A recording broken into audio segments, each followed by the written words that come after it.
Kutokana na taarifa za UNFPA, United Nations Population Fund, Tanzania imekadiriwa kuwa na watu zaidi ya milioni 70 mwaka 2025. Tanzania ni nchi yenye mikoa 31.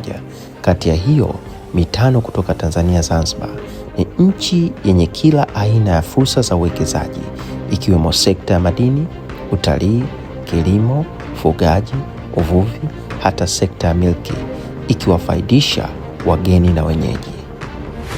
Katika sensa ya mwaka 2022, Dar es Salaam peke yake ilikuwa na watu milioni 5 na mpaka sasa imekadiriwa kufikia zaidi ya watu milioni 8. Na inavyosemekana, Dar es Salaam ni mji mmojawapo katika miji 10 Afrika inayokuwa kwa kasi sana. Dar es Salaam ina wilaya 5 ambazo ni Kinondoni, Ilala, Temeke, Ubungo na Kigamboni. Na katika wilaya hizi, Kinondoni peke yake ndiyo yenye idadi kubwa ya watu kuliko wilaya nyingine.